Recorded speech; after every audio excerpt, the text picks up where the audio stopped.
Hello students, मैं सचिन शर्मा रामबाण academy पर भूगोल विषय की क्लास में आप सभी का स्वागत करता हूं। आज का आपका टॉपिक है पृथ्वी की गतियां। जैसे कि हम जानते हैं कि पृथ्वी की जो है परिक्रमण और घूर्णन जैसी दो गतियां होती हैं, जिनकी वजह से जो है पृथ्वी पर जो है विभिन्न प्रकार के हम ऋतुएं, जलवायु, कटिबंध और अन्य जो है परिवर्तन देखते हैं, जिनके विषय में आज हम जो है डिस्कस करने वाले हैं इस लेक्चर में। ठीक है, तो चलिए आज स्टार्ट करते हैं जल्दी से अपना टॉपिक। टॉपिक का नाम है पृथ्वी की गतियाँ। ठीक है, पृथ्वी की गतियाँ, जैसे कि मैंने बताया पृथ्वी की गतियाँ जो है मुख्यतः दो तरह की गतियाँ करती है पृथ्वी। एक तो घूर्णन और एक परिक्रमण। एक तो घूर्णन, पृथ्वी की गतियाँ घूर्णन करती है पृथ्वी अपने अक्ष पर, ठीक है ना, और एक परिक्रमण करती है। क्या करती है? परिक्रमण, अपने सूर्य के चारों ओर परिक्रमण करती है और अपने अक्ष पर घूर्णन करती है। ये दो तरह की गतियाँ होती हैं। इन गतियों की वजह से जो है पृथ्वी पर विभिन्न प्रकार के परिवर्तन होते हैं। ऋतु परिवर्तन होते हैं, ठीक है, सर्दी, गर्मी, बरसात, वसंत वगैरह हमारे परिवर्तन होते हैं। और उसके अलावा जो है जब घूर्णन करती है तो उससे दिन रात वगैरह होते हैं, ठीक है ना, दिन होते हैं, रात होते हैं। परिक्रमण करने से पृथ्वी के चारों तरफ अभी बताया सर्दी गर्मी वगैरह होते हैं। इन सब के बारे में बात करेंगे। इन सब के बारे में बात करने से पहले तीन मुख्य चीज़ें हैं जिनके बारे में हमें बात करनी चाहिए। वो है सूर्य, पृथ्वी और चंद्रमा। क्योंकि जब घूर्णन और परिक्रमण होते हैं तो ये तीनों ही पिंड जो हैं उसमें आते हैं और इनके जो है जिक्र बार बार आएगा। तो सबसे पहले हमें इनके बारे में बताना चाहिए। सबसे पहले बात करते हैं सूर्य की, ठीक है ना। सूर्य की बात, सूर्य ये हमारा सन है, आप देख पा रहे हैं, ये सूर्य है, ठीक है। सूर्य, ये सूर्य की सतह है। देखिए ये जो है ये वाली, अगर आप ये देखें तो ये जो होगी ये सूर्य की सतह होगी, ठीक है, सतह, ठीक है, पूरा पूरा ये सूर्य की सतह होगी। इस सतह को क्या बोला जाता है? सूर्य की सतह। और सतह के बाहर आपको ये रेड पार्ट दिखाई दे रहा है, रेड पार्ट, इसको बोलते हैं, इसको क्या बोलते हैं? कोरोना। क्या बोलते हैं? सूर्य का कोरोना। पहली बात तो ये कोरोना क्या हो गया, समझ में आ गया, ठीक है। जब चंद्र ग्रहण, सूर्य ग्रहण पड़ता है, सूर्य ग्रहण जब होता है तो सूर्य ग्रहण के समय हमें सूर्य का यही पार्ट दिखाई देता है, जिसको क्या बोला जाता है, जिसको हम क्या बोलते हैं, जिसको हम गोल्डन रिंग, गोल्डन रिंग बोलते हैं, या फिर सूर्य का मुकुट बोलते हैं। सूर्य का मुकुट, ये क्वेश्चन भी पूछा जाता है कि सूर्य का मुकुट क्या होता है, ठीक है ना।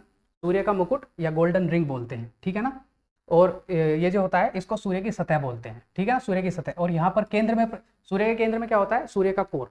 इस कोरोना का टेम्परेचर कितना होता है?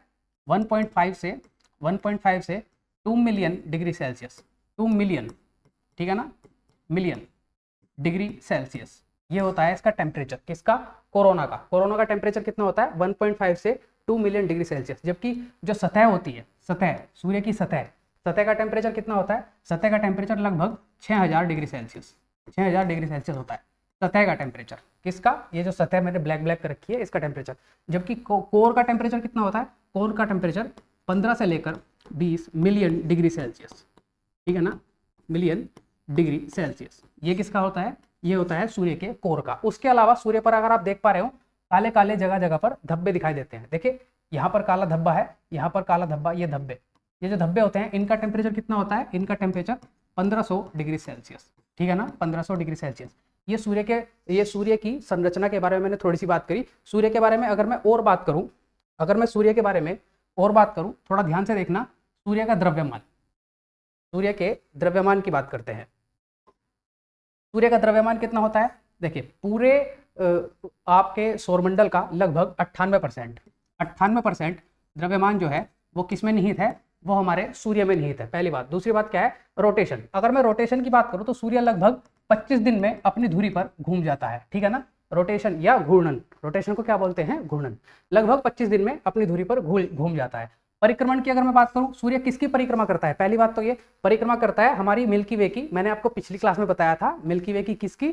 ब्लैक होल की। और ब्लैक होल का नाम क्या है? सजिटेरियस ए स्टार। सजिटेरियस ए स्टार हमारी आकाशगंगा के मध्य में स्थित ब्लैक होल है, ठीक है ना। उसकी परिक्रमा करता है सूर्य।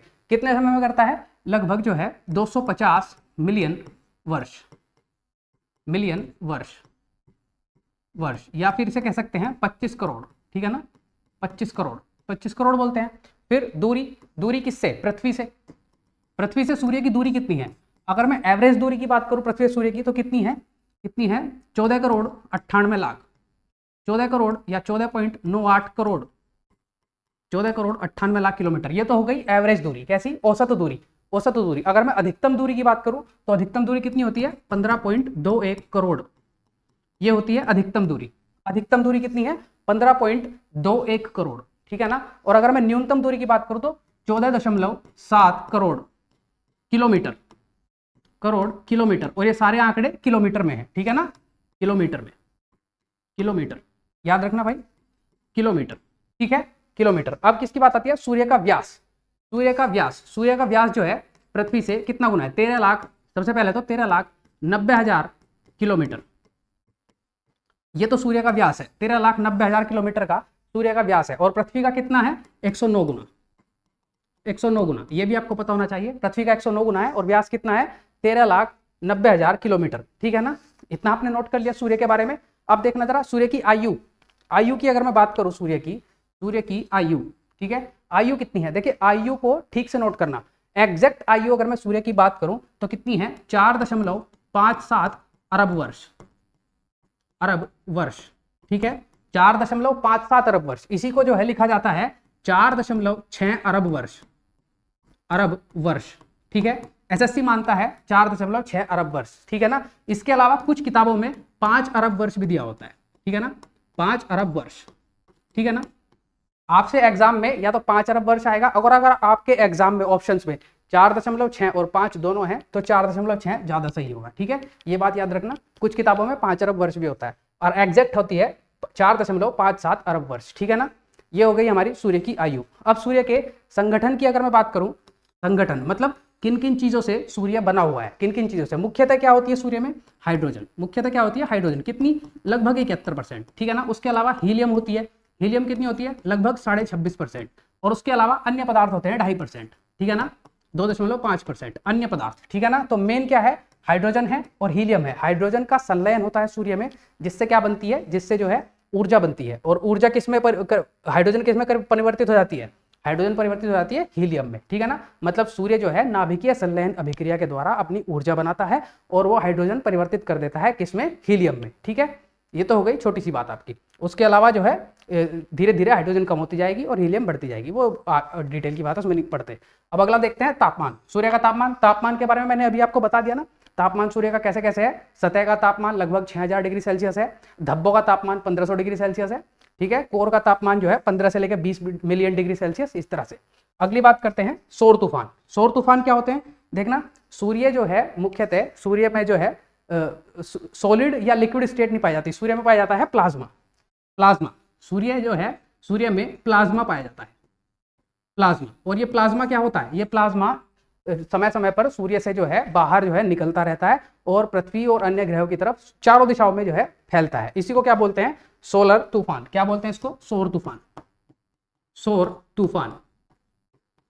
इसी की वजह से क्या होता है, इसी की वजह से, सौर तूफान की वजह से क्या होता है, हमारे जो है वातावरण में डिस्टर्बेंस आती है, हमारे वातावरण में डिस्टर्बेंस आती है। और उससे क्या होता है, सौर तूफान से डिस्टर्बेंस आने की वजह से क्या होता है, जब ये सौर तूफान या सोलर प्लाज्मा जब हमारे वातावरण में जो है, वातावरण के साथ जो है इंटरेक्शन करता है, तो उससे होता क्या है, उससे जो है हमारे उत्तरी ध्रुव और दक्षिणी ध्रुव पर, उत्तरी ध्रुव और दक्षिणी ध्रुव पर, दक्षिणी ध्रुव पर कैसी, हरे रंग की दीप्ति, हरे रंग की दीप्तियां उत्पन्न होती हैं वायुमंडल में, जिसको क्या बोला जाता है, जिसको बोला जाता है अरोरा।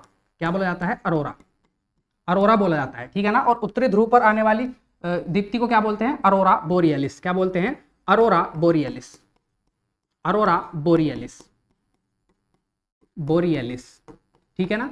और दक्षिणी ध्रुव पर आने वाली दीप्ति को क्या बोलते हैं, अरोरा ऑस्ट्रेलिस। क्या बोलते हैं, Arora australis, Arora australis,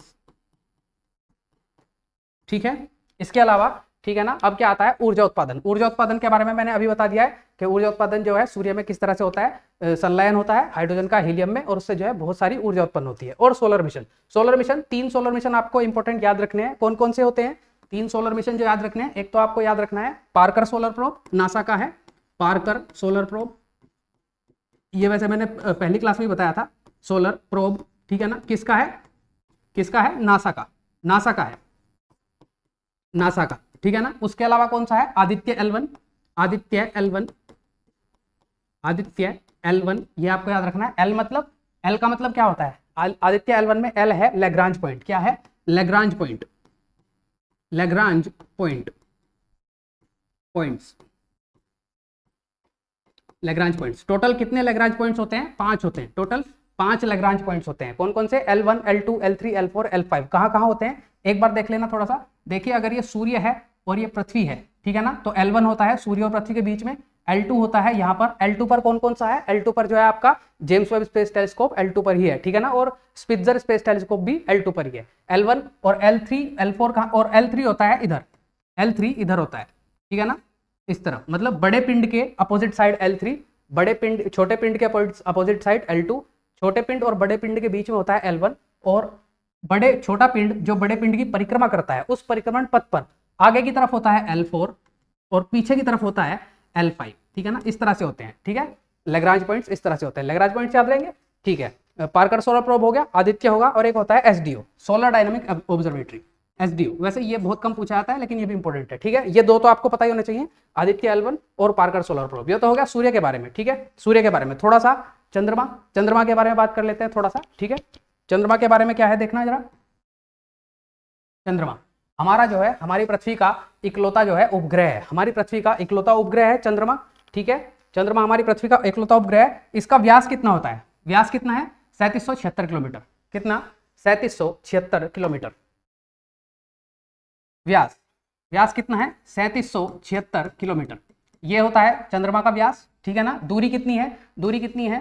3,84,365 kilometre, ठीक है ना। ये दूरी होती है एवरेज दूरी, ठीक है ना, एवरेज दूरी चंद्रमा की किससे?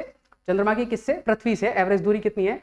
ये 3,84,365 किलोमीटर, ठीक है ना। उसके अलावा रोटेशन और परिक्रमण, देखिए चंद्रमा जो है घूर्णन और परिक्रमण एक ही तरह से करता है, मतलब एक ही समय में करता है, और वो समय कितना है? 27 सही 1/3 दिन, 27 सही 1/3 दिन में, ठीक है ना। घूर्णन और परिक्रमण दोनों एक ही समय में करता है। इसीलिए क्या होता है, इसकी वजह से क्या होता है, इसकी वजह से हमें चंद्रमा का सिर्फ एक ही हिस्सा दिखाई देता है। चंद्रमा का सिर्फ एक हिस्सा पृथ्वी से दिखाई देता है, सिर्फ एक हिस्सा पृथ्वी से दिखाई देता है, ठीक है ना। एक बात तो होगी। दूसरी बात ये होगी, हम चंद्रमा का एक बार में कितना हिस्सा देख पाते हैं? हम चंद्रमा का एक बार में लगभग 59% हिस्सा देख पाते हैं। 59% हिस्सा एक बार में देख पाते हैं, ठीक है ना, चंद्रमा का, ठीक है। उसके अलावा क्या आता है? आकर्षण शक्ति। पृथ्वी की आकर्षण शक्ति का 1/6 है। पृथ्वी की आकर्षण शक्ति का 1/6 है। और पृथ्वी की कितनी है? पृथ्वी कितनी है? 9.8 किलोमीटर पर सेकंड, ठीक है ना, मतलब 9.8 किलोमीटर पर सेकंड स्क्वायर, ठीक है। उसके अलावा द्रव्यमान कितना है? 1/81। पृथ्वी के द्रव्यमान का 1/81 है, ठीक है ना। सूर्य का द्रव्यमान भी आया था क्या? नहीं, सूर्य का नहीं था, ठीक है। चलिए, सबसे ऊंची पहाड़ी कौन सी है? सबसे ऊंची पहाड़ी है माउंट लिबिनिड्स। क्या नाम है? माउंट लिबिनिड्स, चंद्रमा की माउंट लिबिनिड्स सबसे ऊंची पहाड़ी है। उसके अलावा क्या है? चंद्र मिशन। 4-5 चंद्र मिशन है जो आपको याद रखने चाहिए, जो आपके एग्जाम की दृष्टि से इंपॉर्टेंट है। कौन कौन से हैं ये नोट कर लिया आपने? कौन कौन से हैं देखना जरा एक बार। चंद्र मिशन एक तो है भारत के चंद्र मिशन है। कौन कौन से? चंद्रयान, ठीक है ना, चंद्रयान, जिसमें चंद्रयान 1 जिसमें क्या था? ऑर्बिटर था। चंद्रयान 2 तो ठीक है ना, और एक चंद्रयान 3 जो भी भेजा गया है। 2 हमारा जो है अनसक्सेसफुल हो गया था, अनसक्सेसफुल, और 3 जो है 3 और 2 वैसे सेम ही थे। 2 अनसक्सेसफुल था और 3 सक्सेसफुल, ठीक है ना। उसके अलावा चंद्रमा के, ये तो हो गए इंडिया के, ठीक है ना। नासा का एक तो जो है अपोलो मिशन जिसमें अपोलो 11 था। अपोलो कौन सा? 11, जिसमें नील आर्मस्ट्रॉन्ग गए थे, नील आर्मस्ट्रॉन्ग चांद पे गए थे। उसके अलावा कौन कौन से हैं? आर्टिमिस जो भी चल रहा है, आर्टिमिस, कौन सा? आर्टिमिस मिशन, ये भी किसका है? ये भी जो है नासा का है। किसके? ये दोनों किसके हैं? नासा के। ये भी आपको पता होना चाहिए। आर्टिमिस 1 जा चुका है। आर्टिमिस 2 जो है अब 2024 में जाने वाला है, ठीक है। उसके अलावा कौन सा है? उसके अलावा जो है चैंग मिशन। कौन से? चैंग किसके हैं? चैंग है चीन के। और टोटल मिशन कितने हैं? 5। टोटल 5 मिशन भेजे गए हैं। जो अभी चीन ने जो मिशन भेजा था वो चैंग 5 था। अगर आपको याद हो, इससे पहले भेजा था हमारे जो है चंद्रयान से पहले। चंद्रयान 3 से पहले एक मिशन गया था चाइना का, अगर आपको याद हो, आपने करंट अफेयर में पढ़ा होगा। चैंग मिशन था, चैंग 5। ये किसके हैं? चाइना के। और किसके आते हैं? और आते हैं हमारे रशिया के। किसके आते हैं? रशिया के। रूस के मिशन आपको पता होने चाहिए। रूस के लूना नाम से हैं। किस नाम से? लूना नाम से जो रूस के मिशन है वो कितने हैं? टोटल 26-27 मिशन है, 26 मिशन है, 26 है, ठीक है ना। लास्ट मिशन जो है रूस पे जो गया था वो फेल हो गया था, ठीक है ना, रूस के मिशन लूना नाम से, ये आपको पता होना चाहिए। उसके बाद आती है हमारी धरती, क्या आती है हमारी अर्थ। अर्थ के बारे में आपको पता होना चाहिए। अब तो अर्थ के बारे में ही बात करनी है, आज तो पूरा लेक्चर अर्थ के ऊपर ही है, ठीक है ना। किसके ऊपर है? अर्थ के ऊपर है पूरा लेक्चर। तो अर्थ के बारे में बात करते हैं, चलिए। अर्थ की आयु, अर्थ की आयु कितनी है? 4.6 बिलियन ईयर्स। कितनी? 4.6 बिलियन ईयर्स। लगभग सोलर सिस्टम में सभी पिंड जो है लगभग एक ही साथ बनना स्टार्ट हुए थे, ठीक है ना। तो अर्थ की आयु कितनी है? 4.6 बिलियन ईयर्स, 4.6 अरब वर्ष, अरब वर्ष, ठीक है। उसके अलावा रोटेशन, रोटेशन, अर्थ जो है रोटेशन कितनी देर में करता है? रोटेशन मतलब घूर्णन, घूर्णन कितनी देर में करता है? 23 घंटे, 23 घंटे 56 minute, 56 minute and 4 second, 4 second. ये हो गया घूर्णन, हमारा घूर्णन हो गया। परिक्रमण कितने से देर में करता है? परिक्रमण 365 से ही 1/4 दिन, ठीक है ना। ये परिक्रमण हो गया अर्थ का, 365 से ही 1/4 दिन। ये अभी सिर्फ हम जो है फैक्ट्स की बात कर रहे हैं, घूर्णन और परिक्रमण के बारे में तो पूरा लेक्चर चलेगा आज, ठीक है ना। तो अभी व्यास, व्यास कितना है पृथ्वी का? पृथ्वी का सॉरी, हाँ, पृथ्वी का व्यास कितना है? व्यास है हमारा 12,756 किलोमीटर। कितना? 12,756 किलोमीटर। और ये एवरेज है, कैसा है? एवरेज, एवरेज व्यास है 12,700, सॉरी एवरेज नहीं, विषुवत वृत्त पर, विषुवत वृत्त पर है 12,756 किलोमीटर। कहां पर? विषुवत वृत्त पर, विषुवत वृत्त पर, ठीक है ना। और ध्रुवों पर कितना है? 12,714 किलोमीटर। ये कहां पर है? ध्रुवों पर, ध्रुवों पर। उसके अलावा अगर परिधि की बात करें, परिधि कितनी है?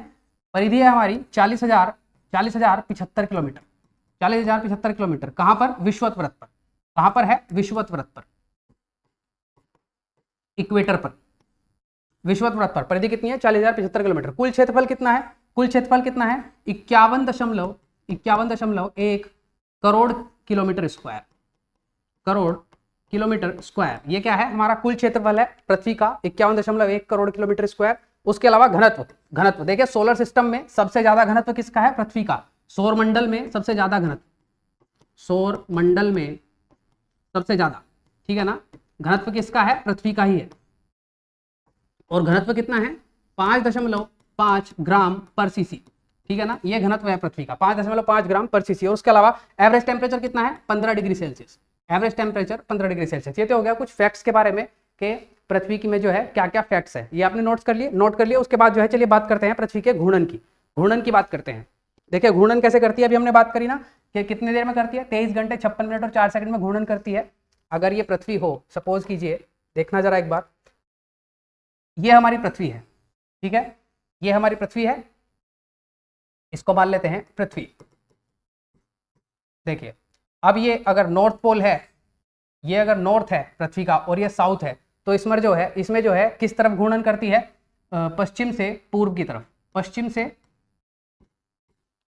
से पूर्व की तरफ, पूर्व की तरफ घूर्णन करती है। मतलब ये दिशा होती है घूर्णन की, घूर्णन की दिशा होती है पश्चिम से पूर्व की तरफ, ठीक है ना। ये नॉर्थ है और ये साउथ है, तो पश्चिम से पूर्व की तरफ करती है घूर्णन। लेकिन क्या घूर्णन सीधे करती है पृथ्वी? सीधे घूमती है? नहीं जी, सीधे नहीं घूमती। देखिए घूर्णन ऐसे करती है, अगर सपोज कीजिए ये आपका एक्सिस है, वाई एक्सिस, ठीक है ना, वाई एक्सिस है, और ये हमारी पृथ्वी है, ठीक है, ये हमारी पृथ्वी है। तो इस वाई एक्सिस से ये 23.5 डिग्री, कितना? 23.5 डिग्री।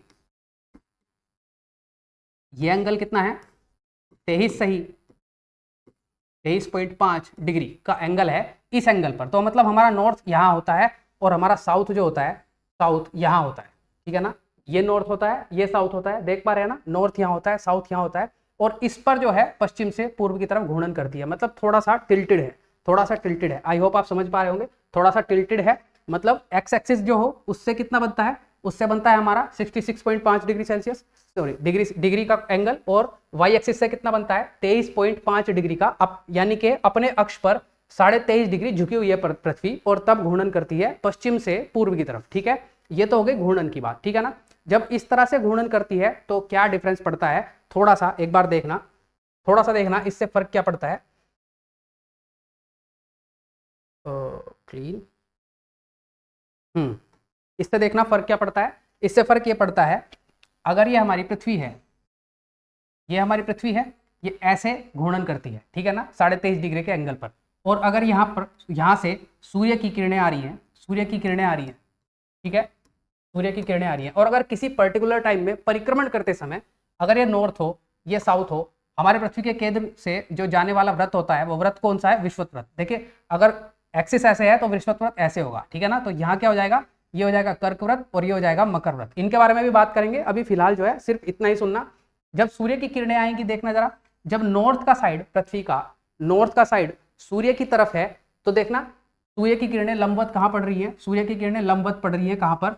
कर्क व्रत पर, मतलब ऊपर वाले व्रत पर, सेंटर पर नहीं, ठीक है ना। और जो नीचे की तरफ क्या हो रहा है? नीचे की तरफ सूर्य की किरणें लंबवत नहीं पड़ेंगी, लंबवत नहीं पड़ेंगी, तो मतलब ज्यादा प्रकाश कर्क व्रत पर पड़ रहा है। तो इससे क्या होगा?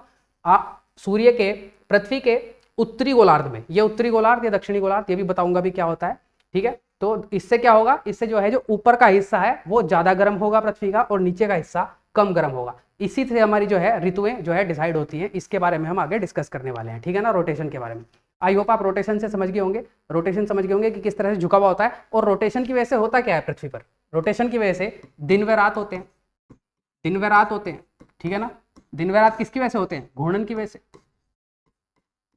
और घूर्णन करती कैसे है? 23.5 डिग्री झुकी हुई है उस पर जो है घूर्णन करती है, ठीक है। उसके अलावा देखना, अब हम पढ़ेंगे पृथ्वी पर, सबसे पहले पढ़ेंगे अक्षांश और देशांतर। अगर आप अक्षांश और देशांतर समझ गए तो आप जो है सारा खेल समझ जाएंगे, किस तरह से जो है हमने जो है अपनी सहूलियत के हिसाब से सारी चीजें बनाई हुई है, ठीक है ना।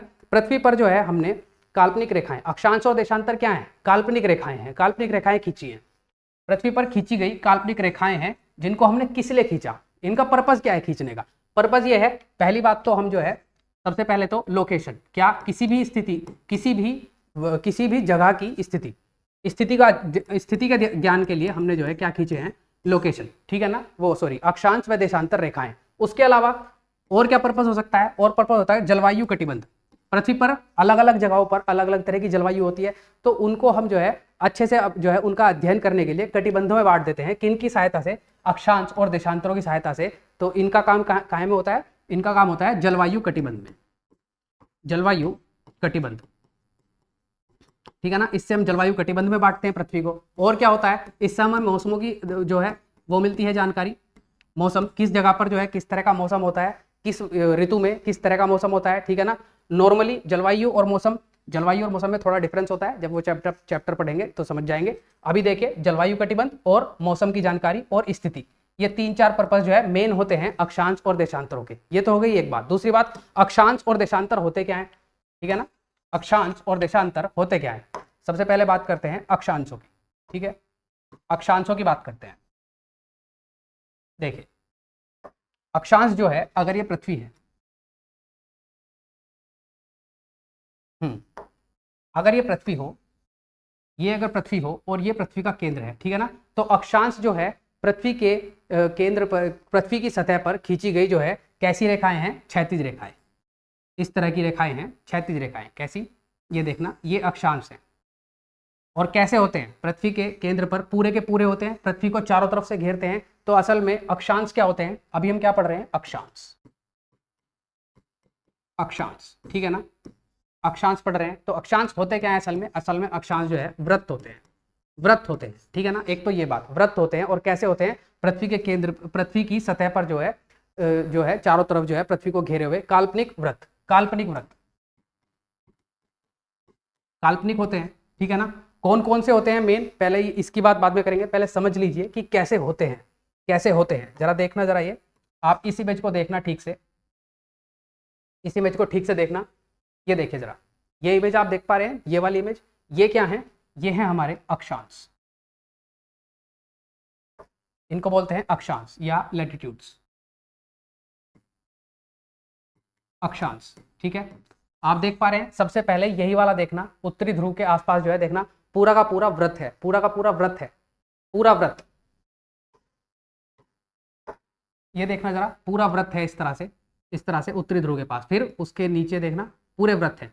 पृथ्वी की सतह को जो है, पृथ्वी की सतह को चारों तरफ से घेरने वाले व्रत हैं। और कैसे व्रत? क्षैतिज, क्षैतिज व्रत हैं, क्षैतिज, ना कि ऊर्ध्वाधर, क्षैतिज व्रत होते हैं, ठीक है ना, क्षैतिज व्रत होते हैं। इन्हीं को क्या बोला जाता है? इन्हीं को अक्षांश बोला जाता है। क्या बोला जाता है? अक्षांश बोला जाता है। अब अक्षांशों में थोड़ा सा और समझना कि अक्षांश हमें डिसाइड कैसे करते हैं कि इनमें डिग्री होती है, डिग्री होती है अक्षांश में। कैसी डिग्री होती है? देखना भाई जरा, डिग्री कैसी होती है अक्षांशों में? अगर ये आपकी पृथ्वी हो, ये अगर आपकी पृथ्वी है, ठीक है ना, तो सबसे पहले आता है विषुवत व्रत। ये होता है, इसको बोलते हैं क्या, विषुवत व्रत। पृथ्वी के केंद्र से गुजरने वाला व्रत क्या कहलाता है, विषुवत व्रत। और इसकी डिग्री क्या होती है, 0 डिग्री। नाम क्या है, विषुवत व्रत, विषुवत व्रत, ठीक है ना। इससे जो है पृथ्वी को हम 2 गोलार्धों में बांटते हैं। गोलार्ध क्या होते हैं, मतलब अर्धगोले, ठीक है ना, गोलार्धों में बांटते हैं। उत्तर, ये आपका उत्तर है, ये दक्षिण है, नॉर्थ एंड साउथ। उत्तर की तरफ जो होता है उसको बोलते हैं उत्तरी गोलार्ध, और दक्षिण की तरफ जो होता है उसको बोलते हैं दक्षिणी गोलार्ध। इनको क्या बोलते हैं, गोलार्धों में बांटते हैं। ये तो हो गई पहली बात। दूसरी बात, यहीं से जो है 23.5 डिग्री का अगर मैं एंगल बनाऊं, 23.5 डिग्री का एंगल, ये वाला उत्तरी गोलार्ध, 23.5 उत्तरी गोलार्ध में 23.5 डिग्री का जो है अक्षांश क्या कहलाता है, कर्क व्रत। क्या बोलते हैं इसको, कर्क व्रत, कर्क व्रत, ठीक है ना, पहली बात। दूसरी बात, दक्षिणी गोलार्ध में 23.5 डिग्री, कितना, 23.5 डिग्री, 23.5 डिग्री, ठीक है ना, ये भी 23.5 डिग्री, ठीक है ना। दक्षिणी गोलार्ध में 23.5 डिग्री कितना कहलाता है, मकर व्रत।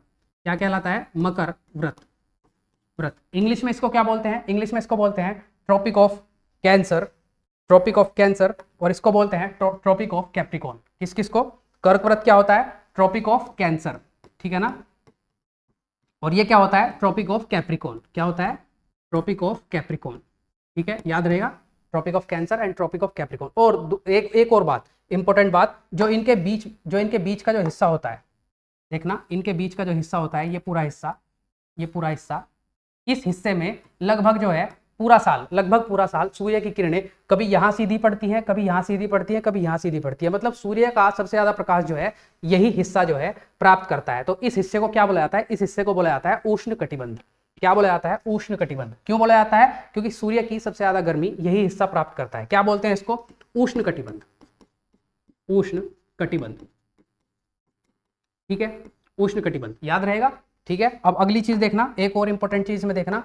अब यहीं पर जो है एक और व्रत होता है, जिसको कितने डिग्री पर होता है, पहली बात तो 66.5 डिग्री, 66.5 डिग्री पर उत्तर में, ठीक है ना। इसको क्या बोला जाता है, इसको बोला जाता है आर्कटिक व्रत। क्या बोला जाता है, आर्कटिक व्रत। क्या बोलते हैं, आर्कटिक व्रत, आर्कटिक व्रत। कितना, 66.5 डिग्री सेल्सियस, ठीक है ना। दूसरा होता है नीचे की तरफ यही वाला, कितना, ये रहा, यहाँ पर, ये हो गया यहीं पर, सेम टू सेम। इसको क्या बोला जाता है, अंटार्कटिक व्रत, अंटार्कटिक व्रत, ठीक है।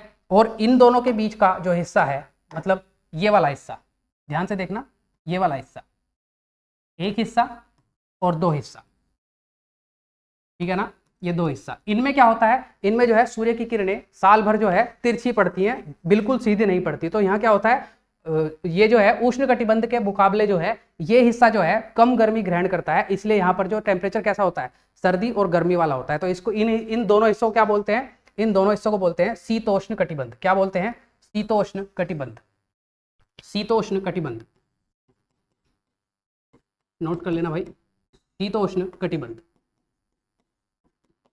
और उत्तरी ध्रुव और दक्षिण ध्रुव के आसपास के जो हिस्से बच गए हैं, अंटार्कटिक व्रत और आर्कटिक व्रत के ऊपर के हिस्से, यहाँ पर क्या होता है, यहाँ पर जो है सारा साल सूर्य की किरणें बहुत ही जो है कम मात्रा में प्राप्त होती हैं। तो यहाँ पर क्या होता है, यहाँ पर सारे साल सर्दी होती है। क्या होती है, सर्दी। तो ये कैसा कटिबंध होता है, ये होता है शीत कटिबंध। इसको बोलते हैं शीत कटिबंध, ये भी नोट कर लेना, शीत कटिबंध, ठीक है ना, शीत कटिबंध, इसको बोलते हैं शीत कटिबंध। ये भी और ये भी, ये बात आपको पता चल गई, ठीक है ना। उसके अलावा अक्षांश के बारे में, अक्षांशों के बारे में कुछ फैक्ट्स हैं जो आपको पता होना चाहिए। देखिए, ये देखिए कितना अच्छा इलेबोरेशन है अक्षांशों का, लैटिट्यूड्स का, कितना अच्छा इलेबोरेशन है। इसको जरा ध्यान से देखना, ये देखना भाई जरा, ये अक्षांश है आपके, व्रत है पृथ्वी के चारों तरफ खींचे हुए। ये 90 डिग्री नॉर्थ और साउथ हो गया, इक्वेटर हो गया 0 डिग्री पर, इक्वेटर 0 डिग्री पर हो गया, 0 डिग्री पर हो गया। टोटल इक्वेटर कितने हैं, टोटल जो है आपके, सॉरी, टोटल लैटिट्यूड कितने होते हैं, यहाँ पर देखना, टोटल होते हैं 90 तो होते हैं। एक तो होता है 0 डिग्री, एक होता है 0 डिग्री, 0 डिग्री के ऊपर की तरफ 90 होते हैं, 90 होते हैं 0 डिग्री के ऊपर की तरफ नॉर्थ में, और 90 होते हैं साउथ में, 90 होते हैं साउथ में। मतलब 0 डिग्री के ऊपर की तरफ होते हैं 90 और 0 डिग्री के नीचे की तरफ 90 होते हैं। तो टोटल कितने हो गए, टोटल हो गए 181। तो अक्षांशों की कुल संख्या कितनी होती है, 181। अक्षांशों की कुल संख्या कितनी होती है, 181। पहली बात ये नोट करने वाली बात है, ये समझ गए आप। कर्कवृत होता है, कर्कवृत उत्तर की तरफ 23.5 डिग्री में कर्कवृत, दक्षिण में जो है कौन सा होता है, मकर व्रत। उसके अलावा आर्कटिक व्रत और अंटार्कटिक व्रत, ये भी समझ गए होंगे, ठीक है ना। ये तो हो गई इनकी जो है नाम हो गए। टोटल कितने होते हैं, ठीक है ना, ये हो गए। इनके बीच की दूरी कितनी होती है, इनके बीच की दूरी 111.13 किलोमीटर, 111.13 किलोमीटर। प्रत्येक अक्षांश के बीच की दूरी कितनी होती है, मतलब 1 डिग्री, प्रत्येक डिग्री पर जो है कितने किलोमीटर होते हैं, 111.13 किलोमीटर। ये कुछ महत्वपूर्ण बातें हैं अक्षांशों के बारे में जो आपको पता होनी चाहिए, ठीक है ना। ऐसे ही जो है बात होती है देशांतरों की। किसकी बात होती है, देशांतरों की। बात करते हैं थोड़ी सी देशांतरों के बारे में। देशांतर क्या है भाई, चलिए देशांतर देखिए। अक्षांश जो थी हमारी क्षैतिज लाइनें थी, इसी क्षैतिज वृत्त थे, उसी तरह से देशांतर क्या होते हैं, वो ऊर्ध्वाधर वृत्त होते हैं। कैसे, ऊर्ध्वाधर वृत्त। अगर ये पृथ्वी है, ये नॉर्थ और साउथ हो, तो उत्तर व दक्षिण ध्रुव को जोड़ने वाले क्षैतिज लाइनें, रेखाएं, देखना ये व्रत नहीं होते। देशांतर क्या होते हैं, देशांतर रेखाएं होती हैं, ये व्रत नहीं होते, एक तरह से अर्धव्रत टाइप के होते हैं, ठीक है ना। अभी देखना बहुत डीप में समझेंगे तो आप समझ जाएंगे क्या बात कर रहा हूं मैं। इनको जोड़ने वाली, उत्तरी और दक्षिणी ध्रुव को जोड़ने वाले जो है रेखाएं जो होती हैं, कैसी रेखाएं, ऊर्ध्वाधर रेखाएं, इनको क्या बोला जाता है, इनको बोला जाता है देशांतर, ठीक है ना, देशांतर। ये इनको क्या बोलते हैं, इनको देशांतर बोलते हैं, ठीक है ना, देशांतर। ये तो हो गई पहली बात। दूसरी बात हमारा जो है, एक देखना सबसे 0 डिग्री वाला देशांतर कैसे डिसाइड करते हैं। 0 डिग्री वाला देशांतर क्या होता है, देखना ग्रीनविच वेधशाला है, कहां पर, ग्रीनविच वेधशाला। अगर ये 0 डिग्री देशांतर हो, नॉर्थ और साउथ, मैं कहूं अगर ये 0 डिग्री देशांतर है, तो कौन सा देशांतर 0 डिग्री देशांतर है, ग्रीनविच वेधशाला है। ग्रीनविच वेधशाला कहां पर है, इंग्लैंड में। ग्रीनविच वेधशाला है कहां, इंग्लैंड में। इससे होकर गुजरने वाला जो हमारा जो है देशांतर है, उसको क्या माना जाता है, उसको जो है 0 डिग्री देशांतर माना जाता है। मतलब जो है 0 डिग्री, अगर यहाँ पर इंग्लैंड है तो ये जो है यहाँ पर ग्रीनविच वेधशाला है, इससे होकर गुजरने वाला देशांतर क्या माना जाता है, 0 डिग्री देशांतर, ठीक है ना। इसी को बोलते हैं, इस देशांतरों से हम डिसाइड क्या करते हैं, देशांतरों से मुख्यतः समय डिसाइड करते हैं। क्या डिसाइड करते हैं, समय डिसाइड करते हैं देशांतरों से। समय कि किसी जगह पर एक्चुअली में समय क्या हो रहा है, ये हम देशांतरों से ही डिसाइड करते हैं। तो 0 डिग्री देशांतर से समय जो है पूर्व की तरफ समय जो है प्लस में चलता है, और पश्चिम की तरफ समय जो है वो माइनस में, नेगेटिव में चलता है। मतलब अगर 0 डिग्री पर 1 बजा हुआ है, तो 0 डिग्री पर पूर्व में +1 अगर मैं कर दूं तो वहां पर 2 बजे होंगे, और 0 डिग्री में पश्चिम की तरफ अगर मैं कर दूं -1 कर दूं तो वहां पर जो है 12 बजे होंगे, इस तरह से, ठीक है ना, इस तरह से। तो 0 डिग्री से हम टाइम डिसाइड करते हैं। भारत का टाइम क्या है, भारत का टाइम है 82.5 डिग्री पूर्वी देशांतर, ठीक है ना। भारत के कहां से गुजरती है, ये गुजरती है मिर्जापुर से गुजरती है, भारत में मिर्जापुर से गुजरती है। और मिर्जापुर किसके पास है, प्रयागराज के पास है, यूपी में, ठीक है ना। यहां से गुजरता है भारत की मानक मध्याह्न रेखा। भारत का समय कहां से डिसाइड होता है, 82.5 डिग्री ईस्ट से। और भारत का समय जो है ग्रीनविच मध्याह्न रेखा से कितना आगे चलता है, 5.5 घंटे, 5 से ही 1/2 घंटे प्लस में चलता है, तो इसको प्लस बोलते हैं, ठीक है ना, ठीक है। क्यों बोलते हैं, क्योंकि भारत जो है इंग्लैंड से किस तरफ पड़ेगा, इंग्लैंड से पूर्व की तरफ पड़ता है, और पूर्व की तरफ क्या चलता है टाइम, पूर्व की तरफ प्लस में चलता है, ठीक है। ये बात आपको याद रहेगी, ये बात नोट कर लिया आपने, मिर्जापुर प्रयागराज वाली, ठीक है ना, 82.5 डिग्री, और ये जो है 5.5 घंटे आगे चलता है भारत का टाइम, ठीक है ना, किससे, ग्रीनविच मध्याह्न रेखा से। और इसी को जो है, जो टाइम जो है किसी पर्टिकुलर समय पर जो टाइम जो है ग्रीनविच मध्याह्न रेखा पर होता है, उसको क्या बोलते हैं, उसको हम बोलते हैं ग्रीनविच मीन टाइम, GMT बोलते हैं। GMT का मतलब क्या होता है, ग्रीनविच मीन टाइम। क्या बोलते हैं, ग्रीनविच मीन टाइम,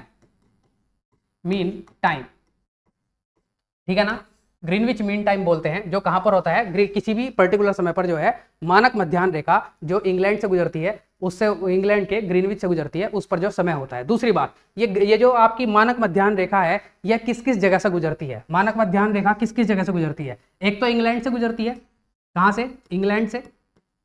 इंग्लैंड, उसके अलावा यूरोप में कहां से, फ्रांस और स्पेन, ठीक है ना, स्पेन, और उसके अलावा कहाँ गुजरती है, उसके अलावा ये अफ्रीका में गुजरती है, अफ्रीका में, मतलब इंग्लैंड, यूरोप और अफ्रीका में गुजरती है। यूरोप में कहाँ पर, स्पेन और फ्रांस, ठीक है ना, और अफ्रीका में कहाँ पर, अफ्रीका में अल्जीरिया, अल्जीरिया, ठीक है ना, Burkina Faso, Burkina Faso, Faso, ठीक है ना, और घाना, ठीक है ना, घाना, ये मेन है जहां सर जो है, जहां से जो है ये जो है आपकी ग्रीनविच मेन टाइम जो है गुजरती है, ठीक है ना। जिस तरह से ये गुजरती है उसी तरह से भारत के बीचों बीच से कौन सा गुजरता है, कर्कवृत गुजरता है। भारत के बीचों बीच से कौन सा गुजरता है, देशांतर कर्कवृत, देशांतर, अक्षांश नहीं, देशांतर गुजरता है। कौन सा, कर्कवृत, कर्कवृत गुजरता है। कर्कवृत मतलब ट्रॉपिक ऑफ कैंसर 23.5 डिग्री उत्तरी अक्षांश गुजरता है भारत के बीचों बीच से। और कहां कहां से गुजरता है, गुजरात से गुजरता है, 8 टोटल जो है 8 राज्यों से गुजरता है, टोटल 8 राज्यों से गुजरता है। और कहां कहां से, गुजरात से गुजरता है, राजस्थान से गुजरता है, उसके अलावा मध्य प्रदेश से गुजरता है, मध्य प्रदेश से गुजरता है, उसके अलावा छत्तीसगढ़ से गुजरता है, उसके अलावा झारखंड से गुजरता है, उसके अलावा पश्चिम बंगाल से गुजरता है, और त्रिपुरा से और मिजोरम से। 8 हो गए, 1 2 3 4 5 6 7 8, 8 हो गए, ठीक है ना। कहां कहां से, गुजरात, राजस्थान, मध्य प्रदेश, छत्तीसगढ़, झारखंड, पश्चिम बंगाल, त्रिपुरा और मिजोरम से गुजरता है कर्कवृत, कर्कवृत, और भारत के बीचों बीच से गुजरता है। ये होगी आपकी बात, मेन पॉइंट्स हो गए अक्षांश और देशांतरों के। अक्षांश और देशांतरों के बारे में भी आई होप आप समझ गए होंगे कि अक्षांश और देशांतर क्या क्या होते हैं, ठीक है ना। ये देखना जरा, एक बहुत ही अच्छी जो है इमेज है किसकी, अक्षांशों की, आपके अक्षांशों की। अक्षांशों से रिलेटेड और क्या पॉइंट है देखना जरा। अक्षांश टोटल कितने होते हैं, टोटल अक्षांश कितने होते हैं, देशांतर तो हमने पढ़े 181 होते हैं, देशांतर कितने होते हैं 181, तो अक्षांश कितने होते हैं, अक्षांश होते हैं आपके, देखना जरा, अगर ये 0 डिग्री है, ये अगर आपका 0 डिग्री है, 0 डिग्री दिखाया हुआ है इन्होंने, ब्लैक पेन ले लेते हैं, ये अगर 0 डिग्री है, 0 डिग्री है, तो इससे जो है, इससे जो है इस तरफ कितने होते हैं, इस तरफ होते हैं 79, सॉरी 179 इस तरफ होते हैं, और इस तरफ कितने होते हैं 179 इस तरफ होते हैं, 179 इस तरफ होते हैं। एक 0 डिग्री खुद हो गया, 0 डिग्री खुद हो गया, देखना जरा, ये देखो, ये 0 डिग्री, ये वाला, ये 0 डिग्री हो गया, और 0 डिग्री के just opposite side, just opposite side कौन सा होता है 180 डिग्री, दो ये हो गए, ठीक है ना। तो टोटल कितने हो गए, टोटल देखना जरा, एक हो गया 0 डिग्री, एक हो गया 180 डिग्री, 80 डिग्री, उसके अलावा 179 ईस्ट में और 179 वेस्ट में, टोटल कितने हो गए, टोटल देखना कितने हो गए, ये टोटल हो गए 360, 360। तो अक्षांशों की कुल संख्या कितनी होती है 360, अक्षांशों की कुल संख्या कितनी होती है 360, और प्रत्येक अक्षांश के बीच, सॉरी देशांतर, देशांतरों की कुल संख्या कितनी होती है 360, देशांतरों की कुल संख्या 360,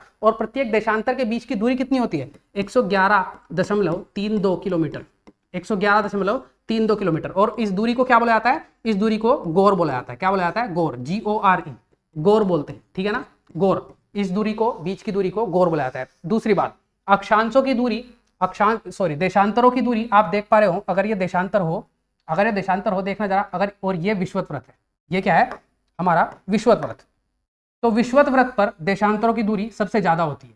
ये जो दूरी होगी आपकी, ये जो दूरी है देखना विषुवत वृत्त पर सबसे ज्यादा है, और ध्रुवों की तरफ जाएंगे तो ये दूरी कम होती जाएगी।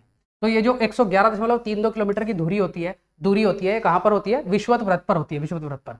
और आपको देशांतरों में ये बात याद रखनी है कि जब ध्रुवों की तरफ चलते हैं तो देशांतरों के बीच की दूरी घटती जाती है, पहली बात तो ये। दूसरी बात, प्रत्येक देशांतर के बीच में समय कितना लगता है, एक देशांतर 1 डिग्री तक घूर्णन करने में पृथ्वी को कितना समय लगता है, लगभग 4 मिनट लगते हैं। पृथ्वी को घूर्णन करने में, 1 डिग्री का घूर्णन करने में लगभग 4 मिनट लगते हैं। कितना, 4 मिनट का समय लगता है। एक बात ये, तो जब 4 मिनट लग रहा है आपको जो है 1 डिग्री घूमने में, तो जो है 15 डिग्री घूमने में कितना लगेगा, 15 डिग्री घूमने में लगता है आपको 1 घंटा। कितना, 1 घंटा, मतलब 1 घंटा में पृथ्वी जो है लगभग 15 डिग्री देशांतर जो है घूम लेती है, ठीक है ना, 15 डिग्री देशांतर, इनकी बात हो रही है, ठीक है ना, इनकी बात हो रही है।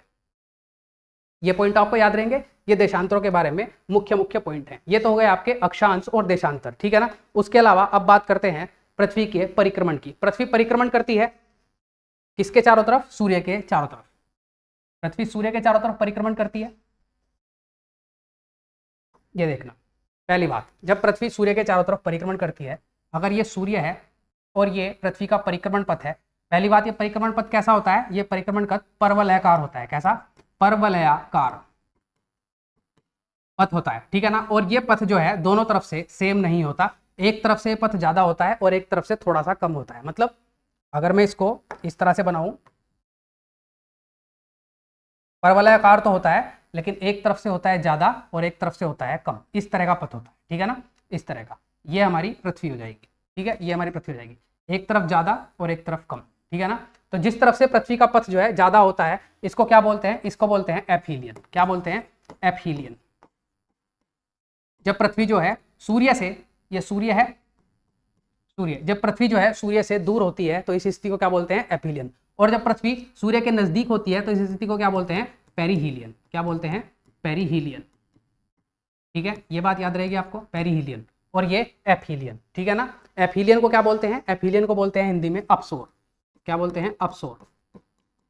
और पेरीहीलियन को क्या बोलते हैं हिंदी में, पेरीहीलियन को बोलते हैं उपसोर, उपसोर, ठीक है। उपसोर की स्थिति कब होती है, जब पृथ्वी सूर्य से अपेक्षाकृत नजदीक होती है अपने परवलयाकार पथ पर, तो यह स्थिति होती है आपकी 3 जनवरी। कब होती है, 3 जनवरी, 3 जनवरी को यह स्थिति होती है, ठीक है ना। और जब सूर्य से अपेक्षाकृत दूर होती है तो यह स्थिति कब होती है आपकी, यह स्थिति आपकी होती है 4 जुलाई, नॉर्मली 4 जुलाई, ठीक है ना, 4 जुलाई। ये डेट्स जो है ना बदलती रहती है, 3 जनवरी 2 जनवरी इस तरह से बदलती रहती है, वो भी जो है 4 जुलाई 3 जुलाई इस तरह से ऊपर नीचे हल्का हल्का होता रहता है, ठीक है ना। लेकिन मेन यही है कि 3 जनवरी एवरेज और 4 जुलाई ऑन एन एवरेज ये जो है आपकी डेट होती है, ठीक है ना। दूसरी बात, जब जो है पृथ्वी जो है, जब पृथ्वी उपसौर की स्थिति में होती है 3 जनवरी, तो उत्तरी गोलार्ध में क्या होती है, ठंड। 3 जनवरी को हमारे इधर ठंड पड़ती है और हम उत्तरी गोलार्ध में रहते हैं, तो उत्तरी गोलार्ध में क्या होती है, ठंड। इन डेट्स को याद रखने की मैंने ट्रिक भी बताई थी। ट्रिक क्या है कि आप उत्तरी गोलार्ध में रहते हैं तो आप इस तरह से याद कर सकते हैं कि शुक्र है कि जो है पृथ्वी सूर्य के नजदीक है, नहीं तो हमारे इधर और भी ज्यादा ठंड पड़ती है। अगर पृथ्वी दूर होती सूर्य से तो और भी ज्यादा ठंड पड़ती।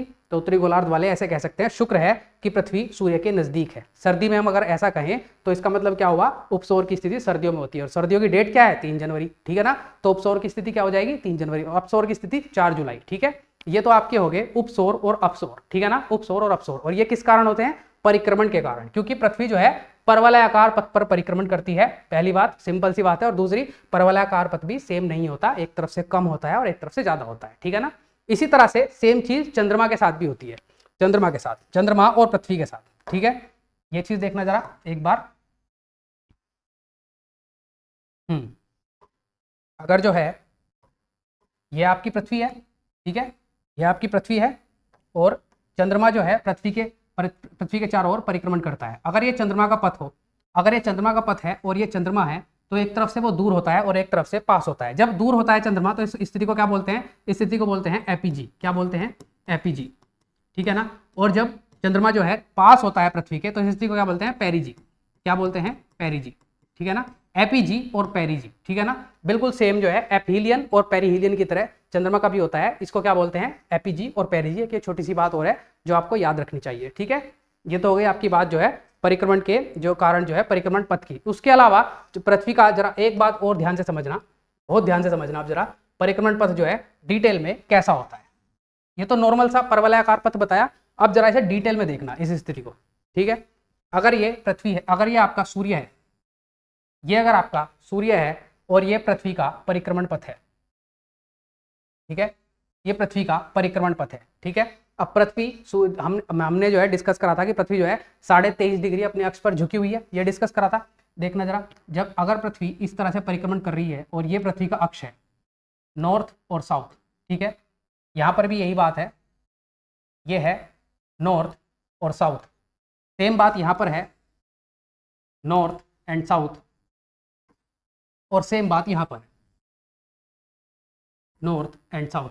देखना, जब जो है पृथ्वी इस स्थिति में होगी, जब पृथ्वी इस स्थिति में होगी तो क्या हो रहा है, सूर्य से निकल रही है रोशनी, ठीक है ना। तो साउथ वाला जो हिस्सा है वो अपेक्षाकृत सूर्य के ज्यादा नजदीक है, साउथ वाला हिस्सा इस स्थिति में अपेक्षाकृत सूर्य के ज्यादा नजदीक है। इस हिस्से में क्या है, इस स्थिति में है क्या है, इस स्थिति में नॉर्थ वाला हिस्सा जो है अपेक्षाकृत सूर्य के ज्यादा नजदीक है, ठीक है ना। सूर्य की किरणें कहाँ लंबवत पड़ेंगी, कर्क वृत्त पर। देखना जरा, अगर ये विषुवत व्रत हो, ये कर्क व्रत हो और ये मकर व्रत हो, ठीक है ना, इस तरह से, तो सूर्य की किरणें लंबवत कहाँ पड़ेंगी, कर्क व्रत पर। लेकिन सेम स्थिति जब इस तरफ हो, सेम स्थिति जब इस तरफ हो, तो देखना जरा, सूर्य की किरणें लंबवत कहाँ पड़ेंगी, दक्षिणी गोलार्ध वाले व्रत पर, यानी कि मकर व्रत पर, ठीक है ना। तो मतलब सूर्य के परिक्रमण के कारण और झुकाव के कारण अपने अक्ष पर जो है क्या होता है, परिक्रमण के कारण और झुकाव के कारण जो है एक किसी समय में जो है सूर्य की किरणें जो है साउथ में जो है ज्यादा पड़ती हैं, सूर्य का प्रकाश दक्षिणी गोलार्ध को ज्यादा मिलता है, और किसी स्थिति में सूर्य का प्रकाश जो है उत्तरी गोलार्ध को ज्यादा मिलता है। सेम चीज क्या होती है, दो सिचुएशन ऐसी भी आती हैं जब जो है सूर्य की किरणें लंबवत कहां पड़ती हैं, लंबवत पड़ती हैं विषुवत व्रत पर, विषुवत व्रत पर लंबवत पड़ती है, ना तो उत्तरी ध्रुव पर और ना ही दक्षिणी ध्रुव पर, ठीक है ना। इन दो स्थितियों में क्या होता है, इन दो स्थितियों में सूर्य की किरणें विषुवत व्रत पर लंबवत पड़ती हैं, ठीक है ना, विषुवत व्रत पर लंबवत पड़ती हैं। और ये दो स्थितियां कब कब होती हैं, एक स्थिति होती है आपकी 21 मार्च में, एक स्थिति 21 मार्च में होती है, और एक स्थिति होती है आपकी 23 सितंबर में। कब होती है, 23 सितंबर में। 21 मार्च वाली स्थिति को क्या बोला जाता है, 21 मार्च वाली स्थिति को बोला जाता है बसंत विषुव। क्या बोला जाता है, बसंत विषुव, बसंत विषुव, या क्या बोलते हैं spring equinox, spring equinox. Spring equinox क्या होता है कि सूर्य की किरणें विषुवत व्रत पर जो है लंबवत पड़ती हैं, विषुवत व्रत पर, और इससे क्या होता है, दोनों ही स्थितियों में जो है पृथ्वी पर अधिकतर सभी जगह पर दिन व रात बराबर होते हैं, दिन व रात बराबर होते हैं, ठीक है ना, दिन व रात बराबर होते हैं। दोनों ही स्थितियों में पृथ्वी पर जो है, पूरी पृथ्वी पर, लगभग पूरी पृथ्वी पर दिन व रात की क्या होती है, अवधि बराबर होती है, ठीक है ना। और जब 21 मार्च में स्थिति बनती है तो उसको क्या बोलते हैं, वसंत विषुव बोलते हैं, और जब 23 सितंबर में स्थिति बनती है तो इसको क्या बोलते हैं, शरद विषुव, शरद विषुव, ठीक है ना। और ये स्थिति कब बनती है, जब सूर्य की किरणें जो है विषुवत व्रत पर लंबवत पड़ती हैं, विषुवत व्रत पर कैसी पड़ती हैं, लंबवत पड़ती हैं। कब कब होता है, एक होता है 21 मार्च में, याद रहेगा, और एक होता है 23 सितंबर में, ठीक है ना। अब इन दोनों खास स्थितियों के बारे में बात करते हैं जब जो है सूर्य की किरणें जो है नॉर्थ में और साउथ में जो है लंबवत पड़ती है, ठीक है। अब ये तो हो गया आपका विषुव के बारे में। अब बात करते हैं आपकी कर्क व मकर संक्रांति के बारे में। चलिए इसको मैं जो है थोड़ा सा मिटा देता हूं, ठीक है। अब बात करेंगे इन दोनों खास स्थितियों के बारे में।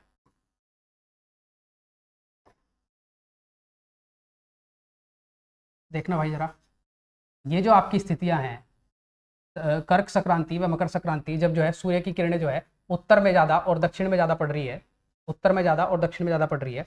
जब दक्षिण में ज्यादा पड़ती है तो क्या होता है, जब साउथ में ज्यादा पड़ रही है, साउथ में जो है सूर्य का प्रकाश ज्यादा मिल रहा है, तो क्या होगा, साउथ में हो जाएगी गर्मी, साउथ में क्या हो जाएगी, ग्रीष्म ऋतु, ठीक है ना। साउथ में ग्रीष्म ऋतु हो जाएगी, कहाँ पर, साउथ में या नॉर्थ में। अगर हम नॉर्थ से पढ़े, अगर हम नॉर्थ से पढ़े इस चीज को, नॉर्थ से अगर हम इस चीज को पढ़े कि नॉर्थ में सूर्य का प्रकाश जो है कम मिल रहा है, तो नॉर्थ में कैसी ऋतु होगी, शीत ऋतु, शीत ऋतु, ठीक है ना, शीत ऋतु। इसलिए नॉर्थ में स्थिति कब बनेगी, 22 दिसंबर।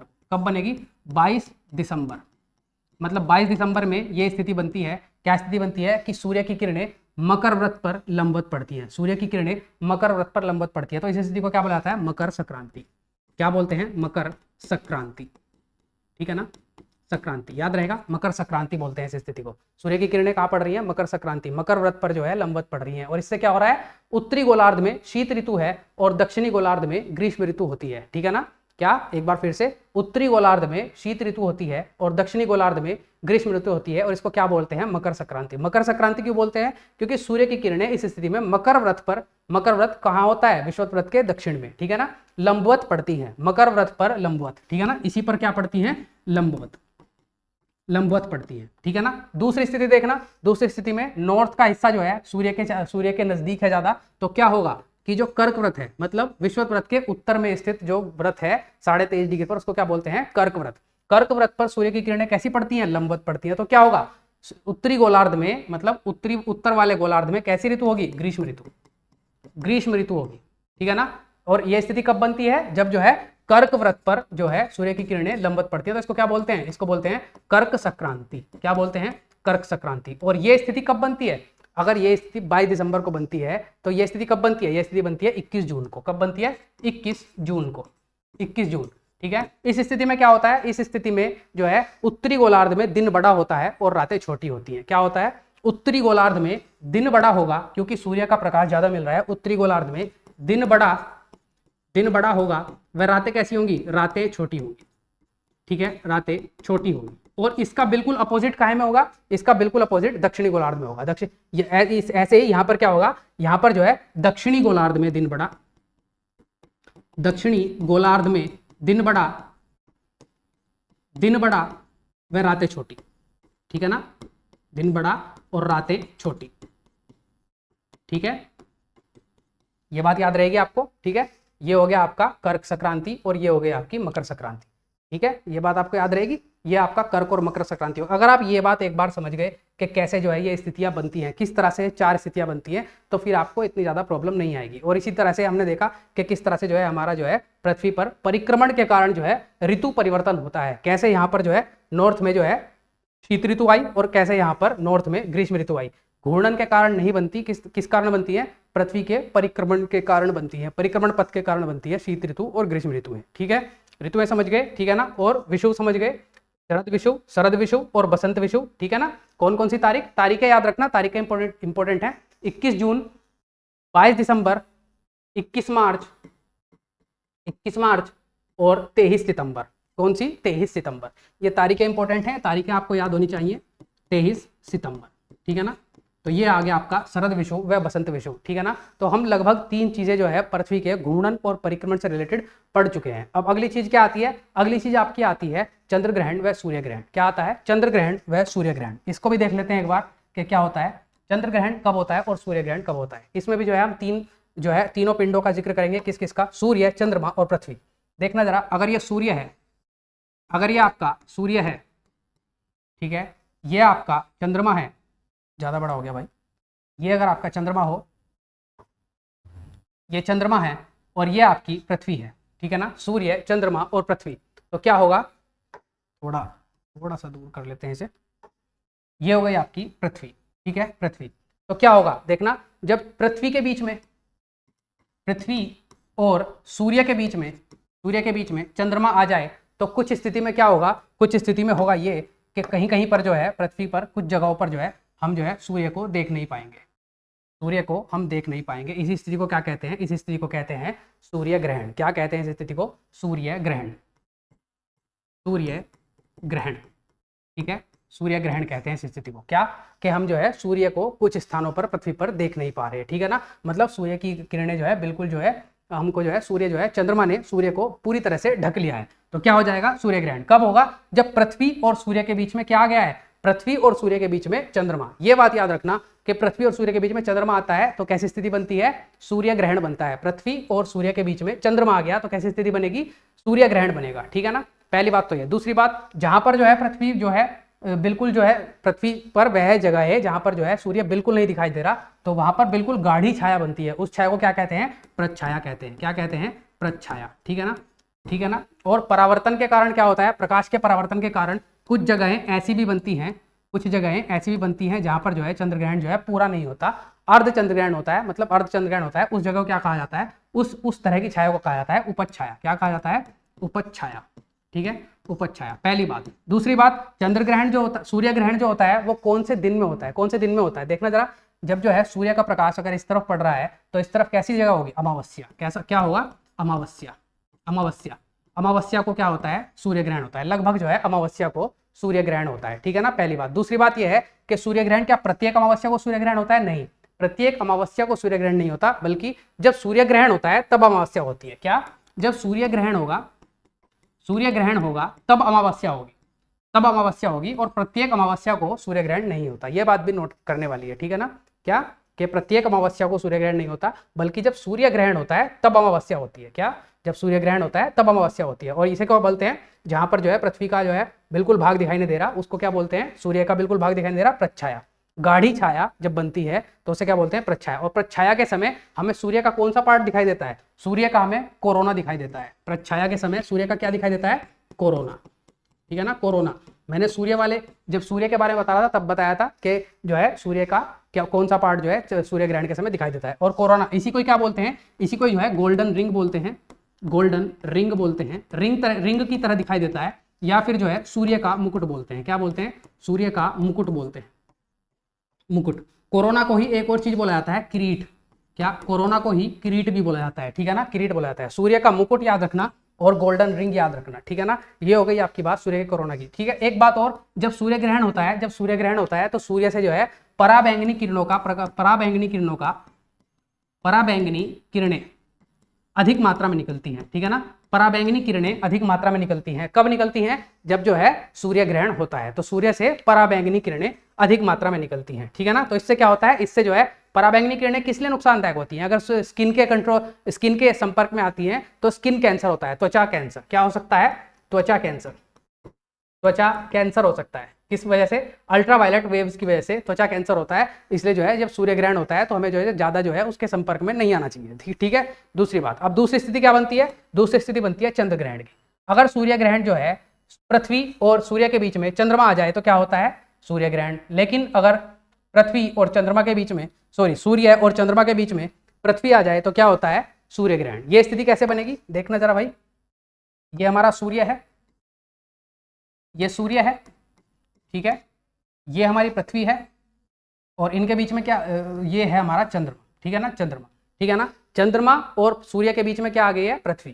चंद्रमा, ये क्या है? चंद्रमा, ये है हमारी पृथ्वी। ठीक है, और ये क्या है? ये है हमारा सूर्य। मतलब चंद्रमा और सूर्य के बीच में जब पृथ्वी आ जाए तो क्या होता है? हमारा चंद्र ग्रहण, सॉरी, क्या होता है हमारा जो है चंद्र ग्रहण। क्या होता है? चंद्र ग्रहण। चंद्र पर ग्रहण किसने लगाया? पृथ्वी ने। ठीक है, ये स्थिति कब बनती है देखना जरा, ये देखना जरा। मतलब पृथ्वी का आकार बड़ा है, पृथ्वी का आकार बड़ा है तो जब चंद्र ग्रहण होता है, चंद्र ग्रहण होता है तो वो पूरे चंद्रमा को ढकती है, पूरे चंद्रमा को ढकती है। तो इस स्थिति को क्या बोला जाता है? प्रच्छाया। इसी को भी प्रच्छाया, ठीक है ना, प्रच्छाया और उपच्छाया, इस तरह से होती है उपच्छाया। ठीक है, इसको बोलेंगे उपच्छाया।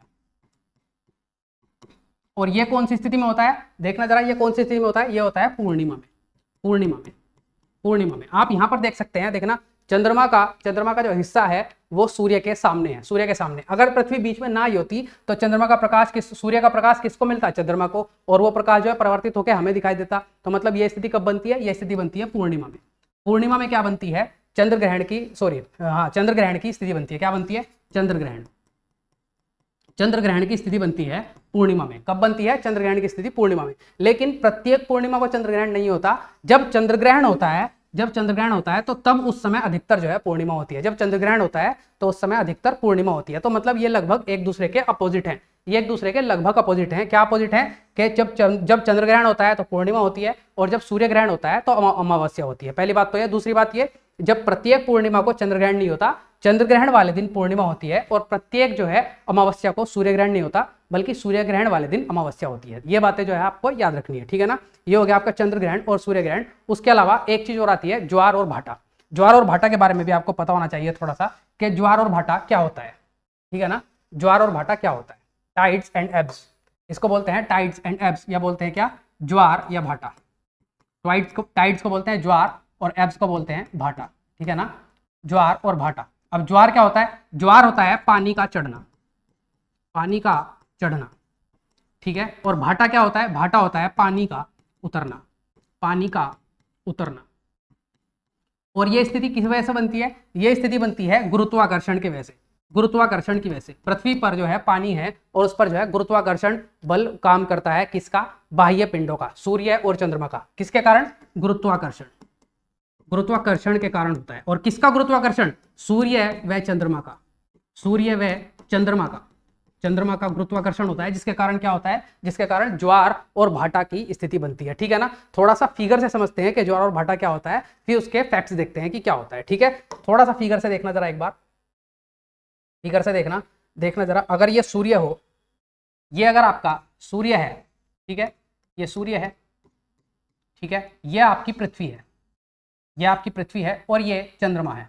ठीक है, चंद्रमा है। तो क्या होगा? देखिए, सूर्य थोड़ा, पृथ्वी, सूर्य जो है 14,98,00,000 किलोमीटर दूर है, जबकि चंद्रमा जो है सिर्फ 3,84,000 किलोमीटर दूर है। ठीक है ना, तो जब ज्वार भाटा आता है तो किसका गुरुत्वाकर्षण ज्यादा लगेगा? हालांकि सूर्य बहुत बड़ा है, लेकिन बड़ा होने के बावजूद सूर्य जो है बहुत अधिक दूर है, तो ज्यादा गुरुत्वाकर्षण शक्ति किसकी काम करती है? सूर्य, चंद्रमा की। किसकी? चंद्रमा की गुरुत्वाकर्षण शक्ति ज्वार भाटे में ज्यादा काम करती है। अब होता क्या है? पृथ्वी पर जो है पाया जाता है पानी, महासागरों में पाया जाता है पानी। तो जब जो है सूर्य और चंद्रमा की गुरुत्वाकर्षण शक्ति लगती है तो देखिए पानी जो है इस तरह से खींचता है, पानी इस तरह से खींचता है सूर्य की तरफ और चंद्रमा की तरफ। तो जब जो है ये पानी जो है खींचेगा तो क्या होगा? जो जगह जो है सूर्य और चंद्रमा के पास होंगी, वहां पर जो है पानी में जो है, पानी में उभार आएगा, पानी में उभार या चढ़ाव आएगा। तो इसी को क्या बोला जाता है? इसी को बोला जाता है ज्वार। क्या बोला जाता है? ज्वार। ज्वार। समझ रहे हैं कि गुरुत्वाकर्षण शक्ति कैसे काम करती है ज्वार लाने में? पृथ्वी पर महासागरों में या पानी वाली जगहों पर ज्वार लाने में गुरुत्वाकर्षण शक्ति कैसे काम कर रही है, समझ रहे हैं। देखना, यही स्थिति अगर जो है सपोज कीजिए चंद्रमा जो है यहाँ पर होता, यहाँ पर एक स्थिति ये बनती है, ये देखना जरा, अगर ये सूर्य हो, यहीं पर चंद्रमा आ जाए बीच में, चंद्रमा भी बीच में आ जाए और ये पृथ्वी हो, ठीक है, क्योंकि चंद्रमा तो क्या करेगा, चंद्रमा तो पृथ्वी के परिक्रमण करेगा, तो क्या होगा, अब ज्वार जो है इस तरफ ना लगकर एक ही तरफ ज्यादा लगेगा, एक ही तरफ बहुत ज्यादा लगेगा, ठीक है ना, बहुत ज्यादा पानी ऊपर उठेगा। तो इन दोनों स्थितियों को क्या बोला जाता है, देखना, इन दोनों स्थितियों को बोला जाता है उच्च ज्वार। क्या बोला जाता है, उच्च ज्वार। उच्च ज्वार बोला जाता है इन दोनों स्थितियों को। कब बोला जाता है, जब जो है एक बार तो जो है सूर्य और चंद्रमा दोनों मिलकर जो है आपस में पानी को खींच रहे हो पृथ्वी के अपनी अपनी तरफ, और एक बार में क्या होगा, एक बार में सूर्य और चंद्रमा दोनों एक ही तरफ हैं और पानी को एक ही तरफ खींच रहे हैं, तो क्या होगा, पृथ्वी पर उच्च ज्वार आएंगे। कैसे ज्वार आएंगे, उच्च ज्वार। इनको क्या बोला जाता है, उच्च ज्वार। बस आपको याद रखना है, अगर सूर्य चंद्रमा और पृथ्वी एक ही सीध में है, सूर्य चंद्रमा और पृथ्वी एक ही सीध में हो, तो कैसे ज्वार आते हैं, उच्च ज्वार आते हैं, उच्च ज्वार। लेकिन दूसरी स्थिति क्या कहती है, दूसरी स्थिति कहती है कि अगर सूर्य चंद्रमा और पृथ्वी एक सीध में ना हो, सूर्य चंद्रमा और पृथ्वी एक सीध में ना हो और चंद्रमा जो है सूर्य के लंबवत हो, चंद्रमा जो है सूर्य के लंबवत हो, ये अगर सूर्य है, ठीक है, ये पृथ्वी है और चंद्रमा जो है एक बार यहाँ पर है और एक बार यहाँ पर है, ठीक है ना। तो देखना जरा ज्वार कैसा बनेगा। ज्वार जो है यहाँ पर तो ज्वार आएगा नहीं, हल्का ज्वार यहाँ पर आएगा, हल्का ज्वार यहाँ पर आएगा, यहाँ पर, और हल्का सा ज्वार यहाँ पर आएगा, ठीक है ना, 3 जगहों पर ज्वार आएगा, ठीक है ना, इस स्थिति में। तो ऐसी स्थिति में क्या होगा, देखना जरा, ज्वार जो है कम होगा। और इस स्थिति में ज्वार कैसे बनेंगे, इस स्थिति में ज्वार निम्न ज्वार बनेंगे। कैसे ज्वार, निम्न ज्वार, ठीक है। ये बात आपको याद रखनी है कि निम्न ज्वार कब आता है, जब चंद्रमा जो है पृथ्वी की अपेक्षा कैसे डिग्री पर हो, पृथ्वी और सूर्य की अपेक्षा कैसे डिग्री पर हो, 90 डिग्री पर, 90 डिग्री पर, दोनों ही स्थितियों में 90 डिग्री पर है चंद्रमा, ठीक है ना, 90 डिग्री पर चंद्रमा है, तो कैसे ज्वार बनेंगे, निम्न ज्वार। एक तो होगा ये बात। दूसरी बात क्या होती है, दूसरी बात कि ज्वार आता कब कब है, एक दिन में कितनी बार आता है, ज्वार एक दिन में कितनी बार आता है, देखना जरा, ज्वार जो है हर 12 घंटे और 26 मिनट, 12 घंटे और 26 मिनट में एक बार आता है किसी स्थान विशेष पर, किसी भी एक स्थान पर जहां पर पानी की उपस्थिति हो, 12 घंटे और 26 मिनट में एक बार ज्वार आता है, 26 मिनट में एक बार ज्वार आता है। और भाटा ज्वार के, ये तो हो गया आपका ज्वार, ठीक है ना, ज्वार, और ज्वार के 6 घंटे और 13 मिनट बाद क्या आता है, भाटा आता है। भाटा कब, ज्वार के हर 12 घंटे 26 मिनट में क्या आता है, ज्वार आता है किसी स्थान विशेष पर जहां पर पानी हो, और उस ज्वार के 6 घंटे 13 मिनट बाद क्या आता है, भाटा आता है किसी स्थान पर, ठीक है ना, भाटा आता है। तो इसका मतलब क्या हुआ, दिन में कितनी बार, एक दिन में 2 बार क्या आता है, ज्वार आता है, और 2 बार ही क्या आएगा, भाटा आएगा। देखिए, हर स्थान पर 6 घंटे 13 मिनट में नहीं, हर 6 घंटे 13 मिनट में नहीं, ज्वार के 6 घंटे 13 मिनट बाद क्या आता है, भाटा। ज्वार के 6 घंटे 13 मिनट बाद क्या आता है, भाटा। और ये क्यों आता है, क्योंकि पृथ्वी क्या कर रही है, पृथ्वी घूर्णन कर रही है, पृथ्वी करती है घूर्णन, पृथ्वी घूर्णन करती है। परिक्रमण से अगर चंद्रमा क्या आता, परिक्रमण करने में चंद्रमा को तो 27 सही 1/3 दिन लगते हैं। तो अगर चंद्रमा के परिक्रमण का प्रभाव पड़ता तो होता क्या कि परिक्रमण से जो है 27 से 1/3 दिन में किसी जगह पर जो है ज्वार या भाटा आता। लेकिन पृथ्वी का घूर्णन भी तो है, पृथ्वी का जो घूर्णन है वो तो एक दिन में आता है, और एक दिन में पृथ्वी जो है एक बार सूर्य के चारों तरफ आएगी और एक बार जो है चंद्रमा के नजदीक आएगी। तो वहां पर क्या होगा, 12 घंटे में, हर 12 घंटे 26 मिनट में, इस 26 मिनट में जो है जो चंद्रमा का जो परिक्रमण है वो भी कवर हो जाता है, ठीक है ना। तो 12 घंटे 26 मिनट में ज्वार, और उसके 6 घंटे 13 मिनट बाद क्या आता है, भाटा आता है। और कब कब आता है, दिन में 2 बार ज्वार और दिन में 2 बार भाटा आता है किसी स्थान पर, ठीक है। ये बात आपको याद रहेगी। ये हो गया आपका ज्वार या भाटा, जो आपको याद रखना है कि किस किस स्थिति में कैसे कैसे बनता है, उच्च ज्वार क्या होता है और भाटा क्या होता है। चलिए, आज की वीडियो में जो है लगभग सारे पृथ्वी की स्थितियों से रिलेटेड जितने भी आपके टॉपिक बनते हैं, ठीक है ना, लगभग सारे कवर कर लिए हैं, और सारे इंपॉर्टेंट फैक्ट भी हमने कवर कर लिए हैं। तो इस टॉपिक को यहीं पर खत्म करते हैं, और अगली वीडियो में एक बहुत ही शानदार वीडियो में ज्योग्राफी की आपसे फिर मुलाकात होगी। तब तक के लिए नमस्कार और जय हिंद।